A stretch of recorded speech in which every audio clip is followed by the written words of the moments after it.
2013 2024 എന്ന തിരിച്ചറിവിലുള്ള പ്രായോഗിക സമീപനം എന്നാണ് ഞാൻ മനസ്സിലാക്കുന്നത്. അതൊരു നിലപാട് മാറ്റമല്ല. ചില പ്രയോഗങ്ങളിൽ പറയേണ്ട കാര്യങ്ങളിൽ കുറച്ചുകൂടി ശ്രദ്ധ വയ്ക്കേണ്ടതുണ്ട്. 2013 അന്ന് BJP അത്ര വലിയ ശക്തിയല്ല. പക്ഷേ 20% എത്തിയിരിക്കുന്ന BJP NSS സമുദായ സംഘടന പറയുന്ന നിലപാടല്ലാതെ തന്നെ നായർ വോട്ടിലേക്ക് BJP കടന്നു കയറുന്നു, അപ്പുറത്ത് ഈഴവ വോട്ടുകളിലേക്ക് കടന്നു കയറുന്നു. അപ്പോൾ ആ ഒരു ആശങ്ക, ആ ഒരു സാഹചര്യം കൂടി മനസ്സിലാക്കിക്കൊണ്ടുള്ള ബുദ്ധിപൂർവമായ പ്രതികരണമായിട്ടാണ് ഞാൻ കണ്ടിട്ടുള്ളത്.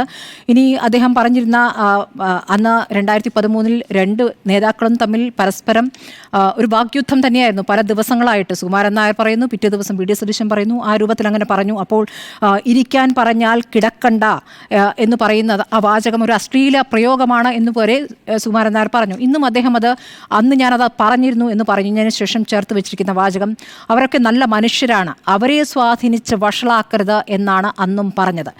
അതായത് അവരെ സ്വാധീനിച്ച് വഷളാക്കരുത് എന്ന് പറയുമ്പോൾ അങ്ങോട്ട് ചെന്ന് സ്വാധീനിക്കാനുള്ള ശ്രമം നടത്തരുത് എന്ന് പറയുമ്പോൾ അത് ഒരു തരത്തിൽ അത് രമേശ് ചെന്നിത്തലയ്ക്കുള്ള ഒരു മറുപടിയായിട്ട് കൂടി അതിനെ വിലയിരുത്തേണ്ടി വരും. പിന്നെ ഒരു വ്യത്യാസമുള്ളത്, ഇപ്പോൾ സതീശൻ്റെ നാവ് ശരിയല്ല എന്ന് വെള്ളാപ്പള്ളി പറയുമ്പോൾ സാധാരണഗതിയിലാണെങ്കിൽ അതിന് തിരിച്ച് അതേ നാണയത്തിൽ മറുപടി പറയുന്ന ഒരു രീതി VD സതീശനുണ്ടായിരുന്നു. പക്ഷേ ഇന്ന് അത് അദ്ദേഹം മാറ്റുന്നു.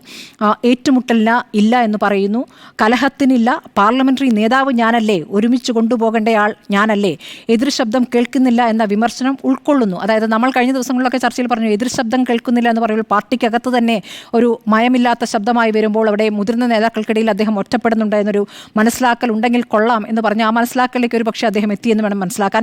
NSSുമായി അദ്ദേഹം 2023 AN ഷംസീർ സ്പീക്കർ മറ്റേ പാഠപുസ്തക വിവാദം ഉണ്ടായിരുന്നല്ലോ, അന്ന് കുറച്ചൊരു അതെ ശാസ്ത്രബോധത്തെക്കുറിച്ച് പറഞ്ഞ് AN ഷംസീർ പറഞ്ഞ വിവാദം, അത് NSS അതിശക്തമായി അതിൽ പ്രതികരിച്ചിരുന്നു. അപ്പോൾ അതിൽ ആളി കത്തിക്കേണ്ട എന്നൊരു നിലപാട് കോൺഗ്രസ് എടുക്കുന്നു. എന്നിട്ട് അതിനുശേഷം അന്ന് വാർത്താക്കുറിപ്പ് ഇറക്കിയപ്പോൾ പറഞ്ഞിരിക്കുന്ന വാചകങ്ങളാണ്, NSS ഒരു വിശ്വാസ സമൂഹമാണ്, അവർക്ക് അവരുടേതായ രീതിയിൽ പ്രതികരിക്കാനുള്ള സ്വാതന്ത്ര്യമുണ്ട്, വിശ്വാസം പൂജയും ഒക്കെ മതപരമായ കാര്യങ്ങളാണ്.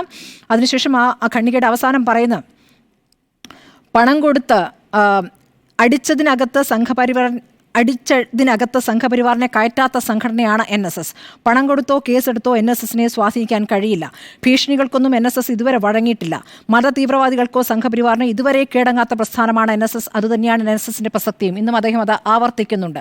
ആ തരത്തിൽ സെക്കുലറായ സമീപനമെടുക്കുന്ന സംഘടനയാണ് NSS എന്നുള്ള കാര്യം അദ്ദേഹം ആവർത്തിച്ചു പറയുന്നുണ്ട്. അപ്പോൾ പ്രായോഗിക പ്രതികരണം ഒരു തരത്തിൽ ഈ BJPക്ക് മുന്നോട്ട് പോകാൻ പറ്റാത്ത രീതിയിൽ കോൺഗ്രസ് ഇപ്പോൾ ഇങ്ങനെ ഒരു സമീപനം എടുക്കേണ്ടതുണ്ട് എന്ന ഒരു നിലപാടെടുക്കുന്നു. അതിലപ്പുറം ഇത് കത്തിച്ച് മുന്നോട്ട് പോകാതിരിക്കും, കോൺഗ്രസിനകത്ത് കത്തിച്ച് അടുത്ത നേതാക്കളിലേക്ക് പകർന്ന് കൂടുതൽ പ്രതികരണങ്ങളിലേക്ക് പോകുന്നത് തടയുന്ന ഒരു പ്രതികരണം കൂടിയാണ്. അതിൽ അദ്ദേഹം ബുദ്ധിപൂർവ്വം പ്രതികരിച്ചിരിക്കുന്നതാണ് ഞാൻ കാണുന്നത്.